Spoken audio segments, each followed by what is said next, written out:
exciting. It's always tough, but we get excited about them, so I like that. We get excited about that stuff. Just to refresh, since it's been a while since October when we had the kickoff, where we're at in the overall scope of the project. We're still early on. This is basically the end of our analysis phase, where we sort of took an objective outsider look at all of the regulations that impact your comprehensive plan and to see how it stacks up against the plan. So everything that we're going to talk about tonight, everything that's in the report you received is preliminary, up for discussions, and it's just the start. And so the plan conformance report is the main deliverable for this phase, and it's setting us up to move to the next few phases, which I'll cover at the end here as well on where we're going. Just an overall reminder of some of the major guiding goals for this project is to simplify the regulations, and we found a lot of opportunities to do that. Revise and streamline the procedures, enable different types and forms of development. A lot of the things that are called for in the comprehensive plan suggest that. Integrate design standards, both some of the design standards you already have as well as new or different types of design standards. Overall, just implement your plan is what's guiding us. Quick reminder on the plan, this is some of the key themes from the vision statement, traditional hometown, small town, but also knowing that you're very strategically positioned for growth, and so how does that growth help keep that image as one of the balances we're looking at. New neighborhoods that are strong and connected, and then overall just the community's amenity rich and taking advantage of your strategic location both geographically and physically. So the framework policies in the plan, I know that the maps are tough to read, but you all have access to it and probably live it more so than us. But the main themes coming out of it are housing choices and walkable neighborhoods, to put more emphasis on that. Distinct mixed use and commercial centers, different types of centers in different contexts. So in other words, not all commercial zoning is going to be the same. You're looking for different things in different places. So how does the code implement that? Connected and multimodal, both trail systems and the street network. How do we improve connectivity and facilitate either more pedestrian orientation in certain targeted areas, but overall linking to the trail system and bicycle transportation as well, while accommodating the car. Civic spaces and natural amenities, those are the things that there's a lot of in the plan about the community image, so those are things that shape that. And then strategic to growth, the tiered growth areas that you have. So that's the setup for what we produced in the plan conformance report. And basically what this report is as I mentioned earlier, it's just our assessment overall. We went through all the policies and the plans and kind of distilled some of the themes and topics that we wanted to be reviewing for. And then we analyzed all the development regulations against that. So we organized, to do that, we organized our code review around these core themes: neighborhoods, quality of living in distinct contexts, the public realm, our community image in a multimodal system, downtown as the most unique place in your community, and then growth and infrastructure. So under those four main themes, we had a lot of different subtopics that we went through and reviewed the development code against. So there's 3 or 4 different subtopics, and these were the things in the plan that we thought the development regulations most impacted. Obviously, the development regulations will impact other things that we're going to be looking at as well, so that it all works well. But from the plan, this is what we decided to focus on. There's also other things in the plan that the development regulations won't impact very much that will be done through other things, but we're trying to carve out where the connection to the regulations are the most. And so under each of these are 3 or 4 other subtopics that kind of allowed us to go, okay, what are we looking for? And I know you won't be able to read this necessarily, but this is kind of the methodology behind the report. So to the right of that matrix are those core themes: neighborhoods and quality of living, the public realm, downtown, and then growth and infrastructure, and then subtopics under that. And going down the left, what we did is we really went section by section of the development code and rated where it impacted something positively or negatively. We just put a rating, and there was no necessarily science to it. It was just us giving ourselves a checkpoint of where we could take a step back and go, okay, where is the code weakest and where is it strongest towards some of the plan policies. And And so we went through chapter 15, 16, and 17 with that section by section. And the far left column are our comments and things that we're kind of keeping our eye on, sort of how we might want to address things from a regulatory standpoint. And that was where the summary document that you all received came from. And so this is sort of a quick summary of our findings. The first 3 bullet points are more towards the organizational structure. Consolidate all the procedures and clarify. There are multiple different sections where the procedures pop up. So when we do these, that's not unusual, by the way, but when we do these efforts, one of the first things we want to do is get all the procedures in one place, because A, it makes the document a little more user-friendly. We'll be able to condense a lot of sections. But B, from the applicant standpoint, and from you all as decision makers, it clarifies things when things need to be submitted, what process you go through, and what decision-making criteria. A plain language style, there's a lot of things that we've determined go on for lines and lines, sometimes paragraphs and paragraphs, and don't really get to the essence of what they're talking about, and don't really help the enforcement either. They kind of confuse things, so we call that legalese, a little bit too flowery language when a simple statement might do. So we've picked a lot of things for that, and even condensing a lot of the text into tables. And then the third one, improve the approach to plan districts. So that idea of flexibility versus certainty. How do we, when someone wants to do something slightly different and base it off a development plan, how can we improve that so it's not just reacting to whatever they propose, kind of giving both the applicants better expectations, but also giving some better criteria and processes on how to do a plan development, regardless of what context you're planning for. So those are more of the framework ones. In the substantive ones, we identified a broader range of housing types, so that housing choices policy of the plan, the regulations are very much based on single family, duplex, and then everything else. And then everything else is kind of based on density. So how do you integrate a broader range of housing choices in there so that anything that's in that everything else column isn't simply looked at as a dense apartment project. It can be a wide range of different housing types, and how can we better integrate those into neighborhoods. Improving the public realm design characteristics, so that involved mainly 3 things. The first one actually is the middle one there, connectivity, to match the context. So that's going to be the biggest one to drive everything. You have connectivity standards in there, but they're generic and citywide, and they don't get specific enough for some contexts, or they might be too general for others. So or too constraining in other contexts. So really looking at the development plan that you have and coming up with some connectivity standards that drive the development patterns that you want to see. That then leads to what's the top one there is that street types for distinct neighborhoods and places. With a better connected system, you can have a broader variety of different street types, and we have some images to talk about that as well. And then the third part of the public realm is the diverse types of open spaces and civic spaces. Again, an extension of the street networks that really shapes the image of the places you're planning for, and so having some better design standards for those types of places.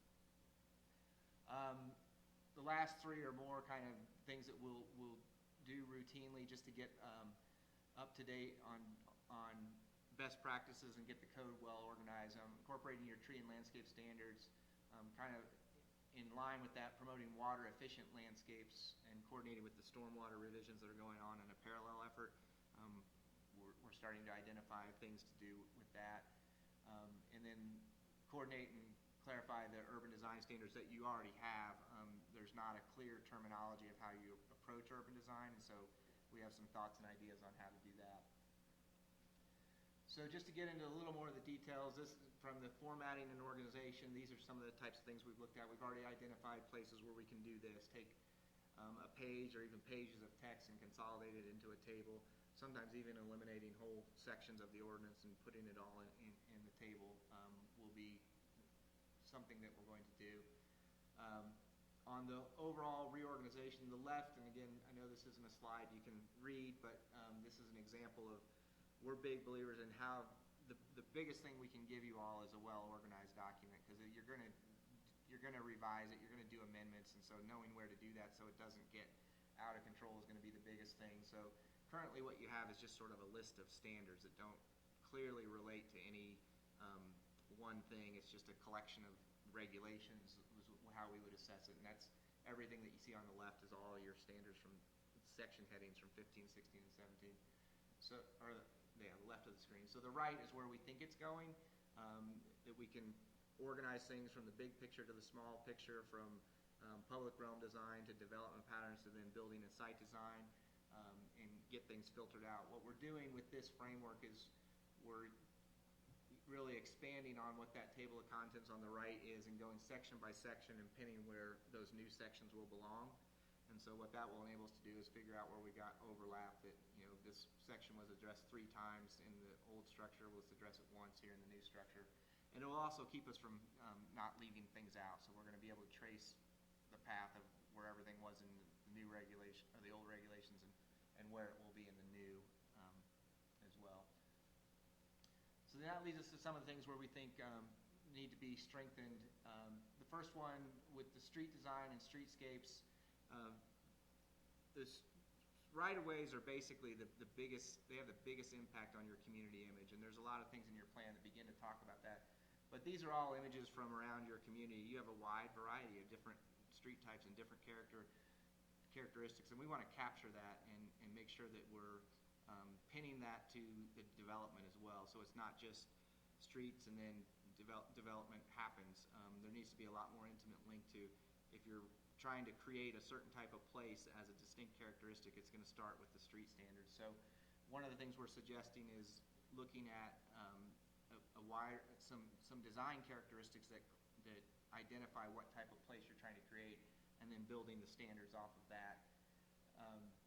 And also, as part of that, focusing more on, in certain places, focusing more on pedestrian amenities.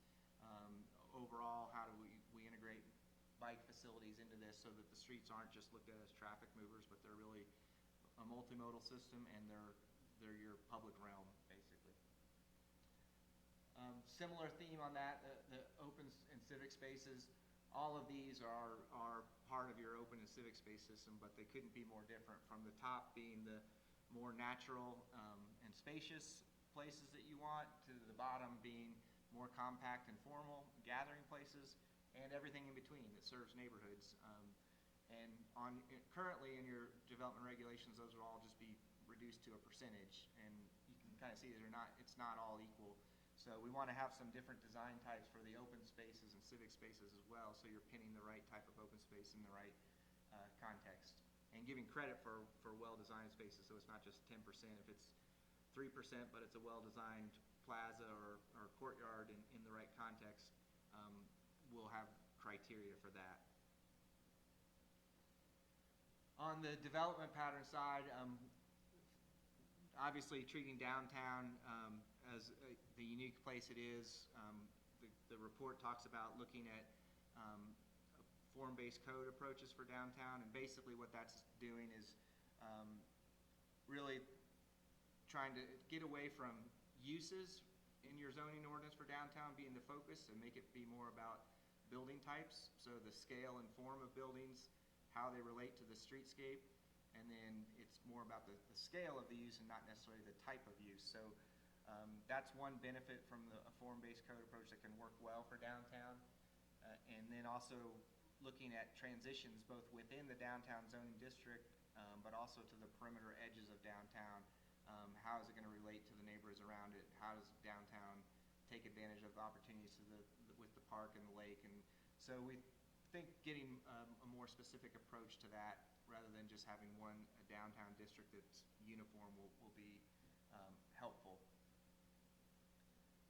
The other development patterns and places, a little bit related here, but this slide's kind of focusing on the different housing types. I mentioned earlier that idea of just going from detached houses up to everything else.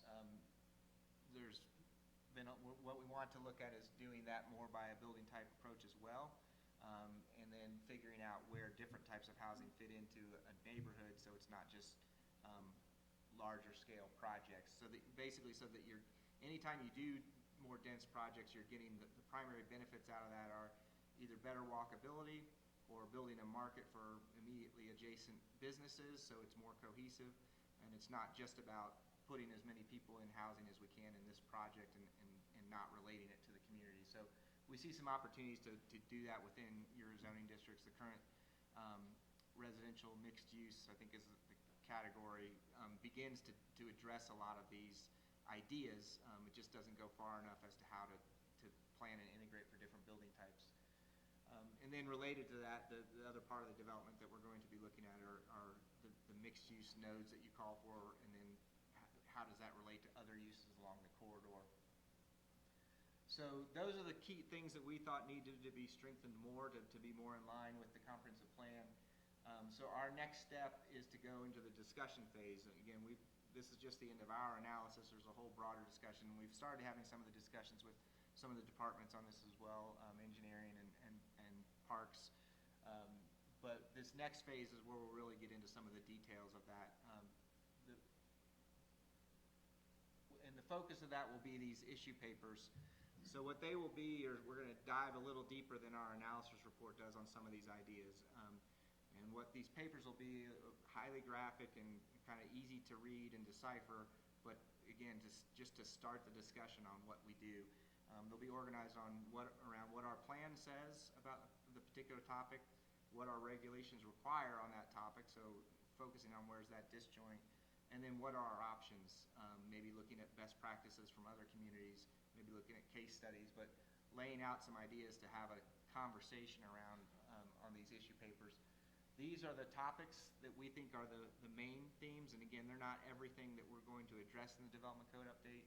We think these are the ones where we need a broader discussion to get feedback on. And what these papers will do will present a range of options from, where do we really want to push hard on some ideas, or where do we want to just simply enable options on other ideas, and kind of diving into those details. We would appreciate if you've read the plan conformance report, and particularly this section on where we're going for the next steps. We'd appreciate any comments you have on these, or if you haven't quite grasped it yet and this presentation is helping you figure out where we're going in the next couple weeks, if you have thoughts on any of these topics or other topics that we're missing that you think are major topics with the code update, we're willing to dive into those as well, because we'll be addressing them somehow. It's just a matter of how much we get into in the discussion phase. Just to back up to that scope and schedule again, that's going to really carry us through the early spring and early summer months, and so we'll come out for a series of either focus group work sessions, probably another meeting with you all on those issue papers once they're completed, to discuss some of those topics and where we think how they could help shape the code. And it's not until that point that we actually start drafting things. So that's what we'd like to do by the midsummer, to be ready to start putting pen to paper and say, okay, here's what we think Windsor's regulations should do. We're just not there yet because this discussion needs to happen. So with that, that's the highlights of where we're at. Again, just to reiterate, it's the end of our analysis and we're kicking off the discussion, so be open to any questions from the presentation or from the report.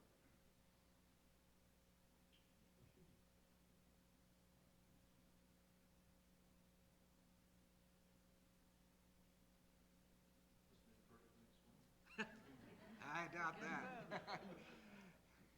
Well, yeah.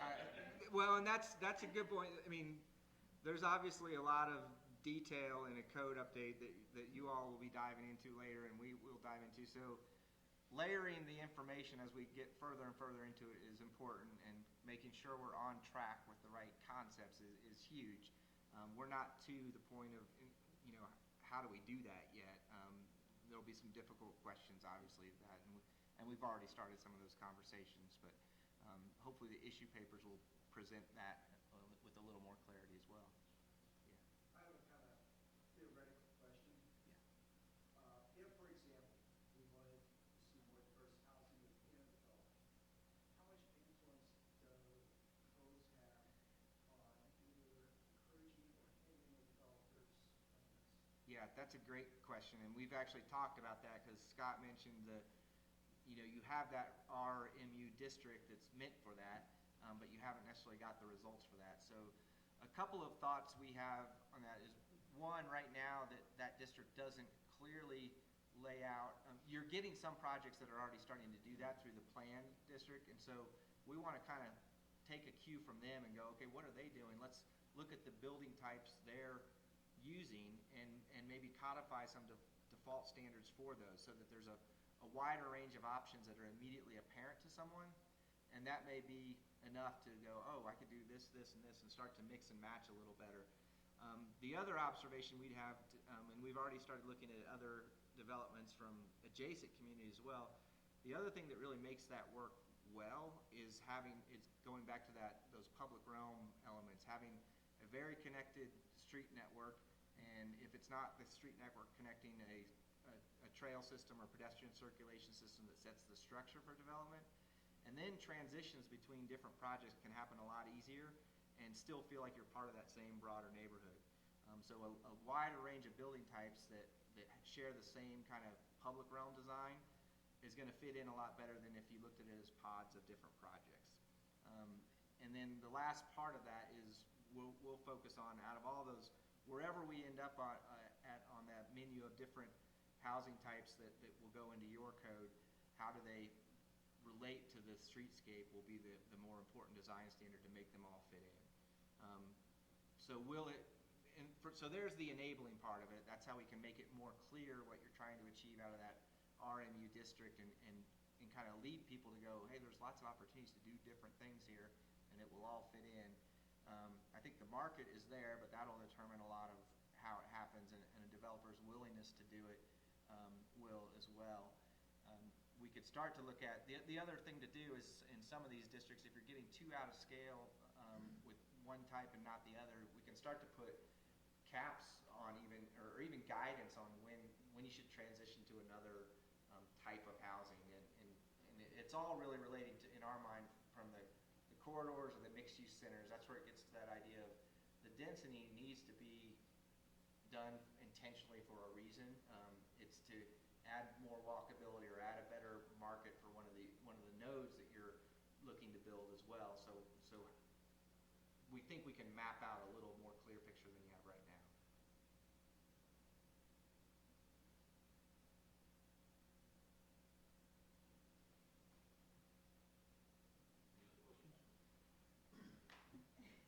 I have another, sorry, it's kind of theoretical. I struggle a little bit because I believe in giving developers and home builders and businesses a lot of flexibility. I'm getting into road transportation patterns. I also know that the most efficient street pattern is a grid system. Consumers like cul-de-sacs, and so it's, on one hand, we want to give people flexibility, but on the Right. other hand, we know there's some efficiencies. So how do you balance that without being dictatorial? Yeah. Zoning. So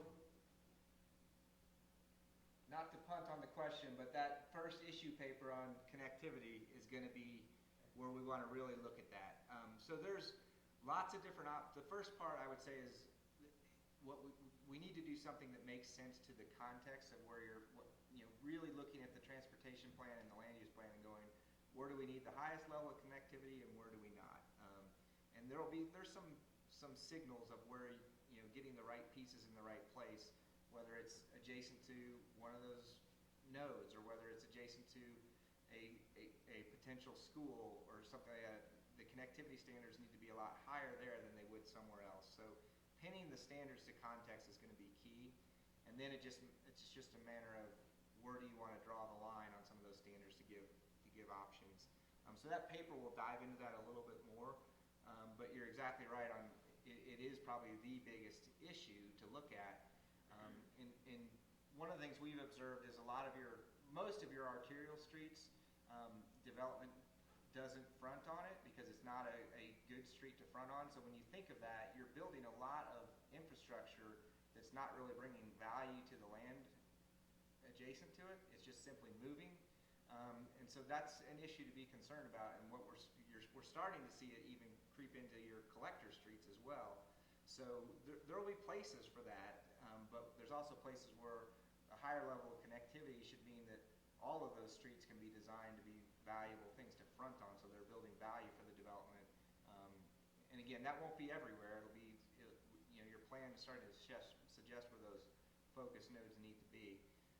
But that development not fronting on it is the symptom of A, not having enough connectivity, therefore the street's designed as a high volume, high speed street, and the market's not going to come to front on that street, it'll internalize to it. So are there things we can do about that to make it more attractive to developers? Even if you're saying it's an option to do it this way, they might gravitate towards some of these other patterns naturally because they can be more efficient as well. Just along those, I think we've got a lot of cul-de-sac development that has been popular, but I wouldn't say that it's been a choice. I think if you look at New Windsor or even some of the, I guess the newest Water Valley development is Raindance, they're going to more of a grid pattern in some of their filings. So I don't think it's so much that there's a demand for cul-de-sacs. I think that those other grid pattern developments are also popular. I think it's something that we just haven't had a lot of inventory in that. I think developers use the cul-de-sacs in lieu of putting in parks for kids because that's where they will play.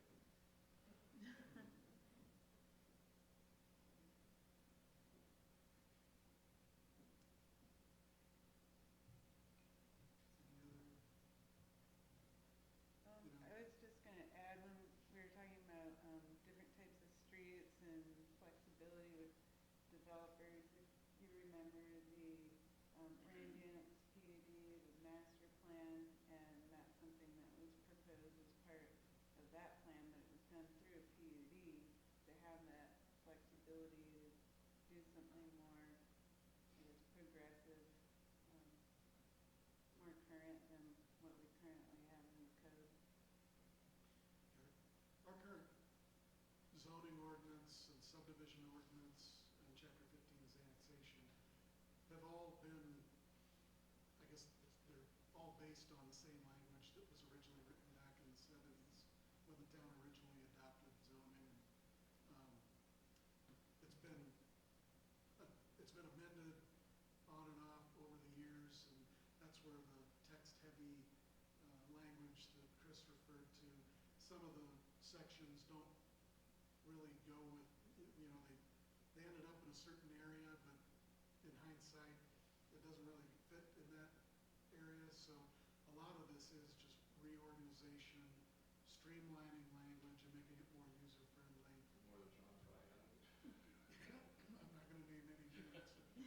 It's unresponsible for some of it too. So, but I think having the document organized, as Chris said, from the big picture on down to the smaller projects is really this first step. And then we'll get into the weeds, and we've got the list of projects and things that I know that the Planning Commission and Town Board have given us a few specific things in the code that they want to address as we get further along. But we're just at that, we're still at a fairly high level, and that's why we're not getting into the details quite yet. But this summer, you probably wish for a meeting like this instead of a 3-hour conversation about certain specific items. So.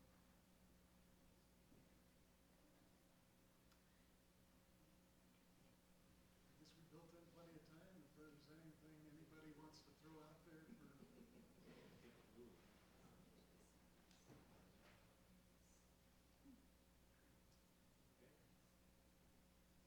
So yeah, again, if you, on these topics, or if you think of others, let Carlin or Scott know, and we'll be looking into them.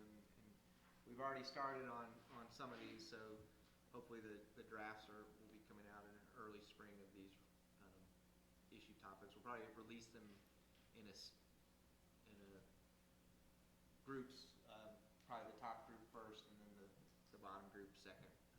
Is what we're thinking right now. You want to talk about a little bit about how this relates to what you heard in the Yeah, I forgot to mention that. So one of the things we did in this phase is when we were out here in December as well, and we had a lot of conversations with stakeholders, either developers, design professionals, or engineers that are working on development projects, and just get their thoughts on how the code related to, most of it was on the code. There wasn't a lot of surprise. They're not going, well, what does the plan say and how do I do it? And they're not thinking that way. They're just kind of thinking about how to get their projects through. But there were a lot of good conversations that helped us kind of picture, look for things in the development code that we think can be fixes to help them and help staff as well.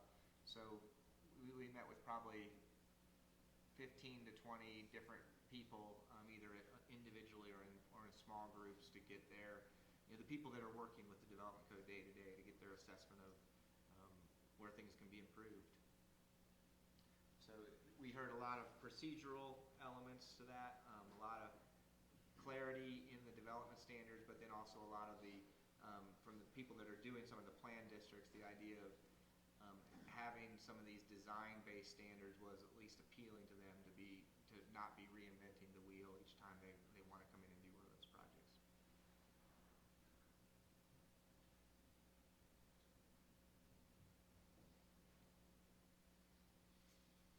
Any more questions or comments?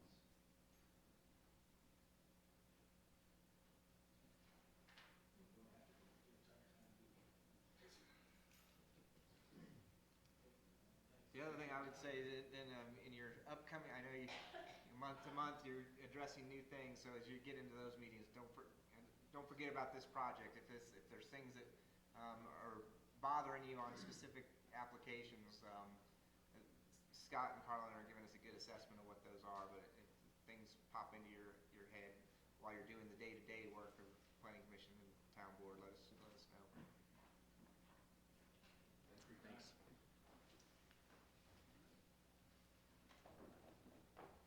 Thank you.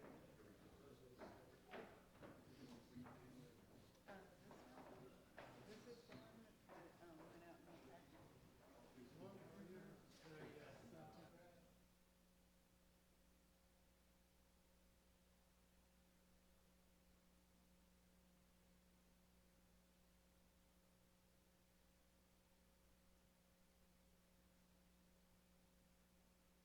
Centered representation throughout the entire criminal process, including post-conviction proceedings. More at jlongtonlaw.com.